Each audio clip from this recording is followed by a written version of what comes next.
Greetings, ladies and gentlemen, and welcome back to the Sonic Unleashed Let's Play. Where we last left off, we were doing Rooftop Run Nighttime Stage, and we stayed in there way too damn long. Just adding more wood to the fire, that's saying that the Werehog stages are just too fucking long. But now we got ourselves a camera from Professor Pickle, and wondering what it does, so yeah. I love it. Hey, what's the big idea? Ooh, look at that. I really know how to dance. Come on, babe. Let's dance the night away. Oh, you're no Van Halen. This is so much fun. Whoa, is there some kind of party going on? Ooh, look at that. I really No, know how to dance. something's not right here.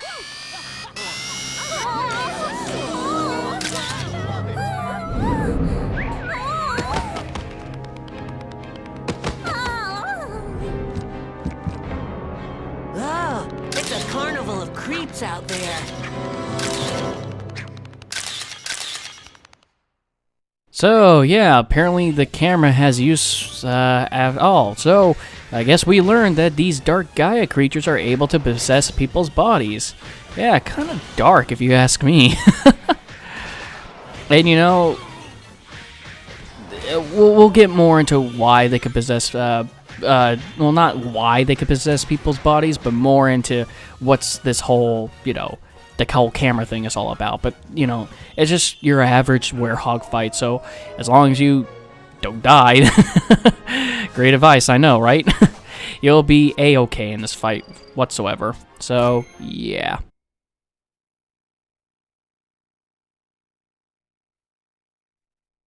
Damn, sometimes these loading screens could be pretty long, but then again, I rather prefer these loading screens over Sonic 06. Huh? What was I just doing?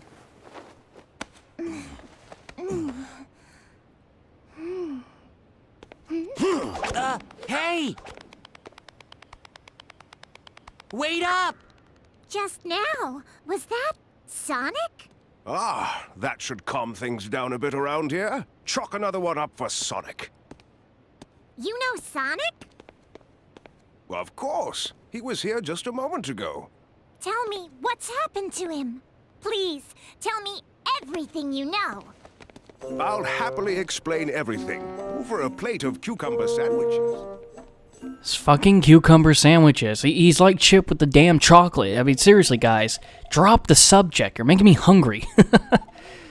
So, yeah, apparently the camera that Professor Pickle gave us has some properties that are good for finding dark Gaia creatures in people.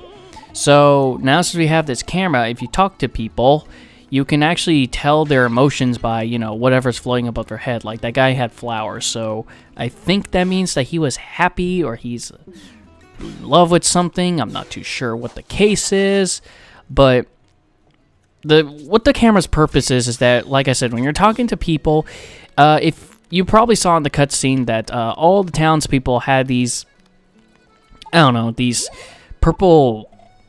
God, I don't know how to explain them. I don't want to. I want to say wisp because wisp is a type of spectral anomaly. But if I say wisp, you guys will probably think, "Oh, you mean those things from Sonic Colors?" No, not those.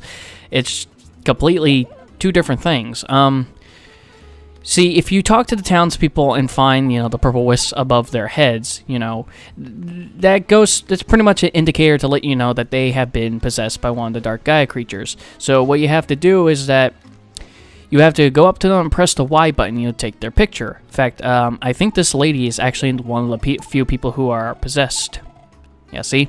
She'll say something, out of the ordinary that usually she doesn't really say. Because I remember actually talking to this lady earlier, and she said some positive things, and I think she made a very negative remark. So, because of her negative remark, and also, hint the purple wisp things that were above her head, you have to take her picture, and apparently you do these exorcism missions. Now, I don't know how many exorcism missions there are, but these missions are pretty much optional. I think you do it only for the achievement and, if you want some experience, because these places are really good for experience in case you don't want to do any levels. But to tell you the truth, these exorcism missions could take almost just as long as just doing a regular Werehog stage. So you know what? There is no fucking difference whatsoever. There is no difference whatsoever. So as you can see, I'm under, I think that's 5 minutes. I'm not too sure. Sorry to say, while watching the footage, I have in a pretty low resolution, so I can't see it. I think I have 5 minutes and 6 seconds in order for me to take down all these Dark Gaia creatures. But look how many I have to kill. I have to kill 60 of them, and I already killed like 14. It drags on so much, and if your strength is not good enough, and you don't have that many combos to execute, then it's going to take you a while. And folks, I will say this, is that this part right here, we're not going to make any progression to the story whatsoever. We're just going to, most of the video actually contains this exorcism mission. I shit you not. It's this exorcism mission that takes the longest of the whole video. And I will be doing, getting other things too, to, help us progress, but not really much progress the story, more progress where we have to go. So these missions are only perfect just for XP. Other than that, if you really want that achievement so badly, then by all means, go right ahead. Every town has a person who is who is possessed by the Dark Gaia creatures, and you need to, talk to everybody, because that's what they expect you to do. They expect you to talk to everybody and find out, who's possessed and who isn't.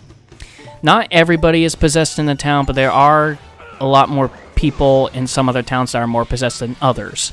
So it's all just a seeking, exercise? I don't know. I can't think of the term right now. The power of Christ compels them? I don't know. Yeah, either way, insert some sort of holy remark here. But it's all just side crap. You don't have to really worry about it whatsoever. And also another thing too is that the camera you have, it only has 2 films a frame, or only have two. God, I haven't used cameras like that in forever. It only allows you to take 2 pictures. There you go. It just only allows you to take 2 pictures. I think it's called the filters, but it only allows you to take 2 pictures. Yeah, some highly advanced camera can only take 2 pictures. I could take a hell of a lot more on my iPhone. So when you run out of photos, you do have to go back to Professor Pickle in order for him to restock your camera again. And you know what? That can be kind of a time waster. And you know what? It's kind of a pain in the ass, I'm not going to lie. If I remember, I think the more exorcism missions you do, the more filter you'll have for the camera. But other than that, it all depends on you if you want to do these missions. I mean, seriously, these missions could take fucking forever. And like I said, they're good use of gaining XP, but other than that, they're absolutely pointless.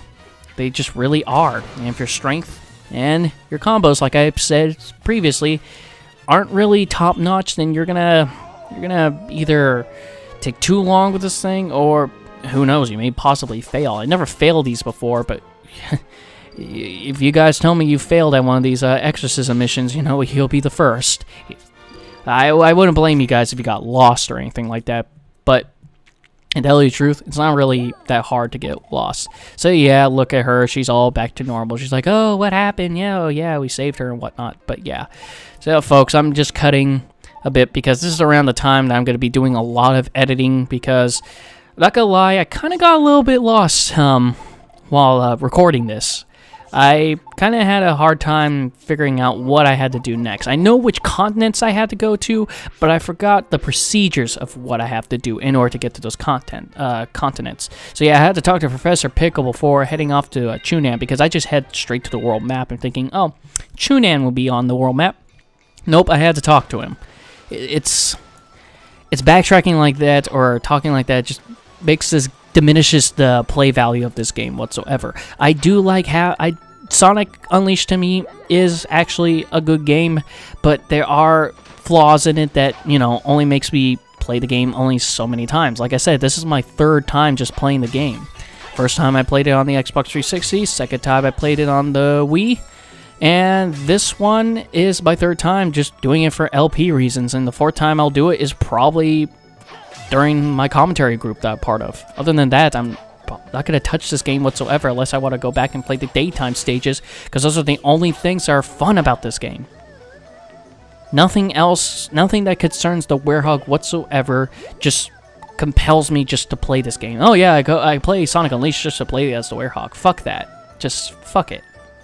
So now we're in Chunan now, and apparently Chunan has a bit of a crisis going on that, apparently one of the elderly of the village has gone missing, looking out for, I guess, some sort of sacred treasure or something like that, and apparently he hasn't reported ever since he went out that night, so we gotta go and go and find him.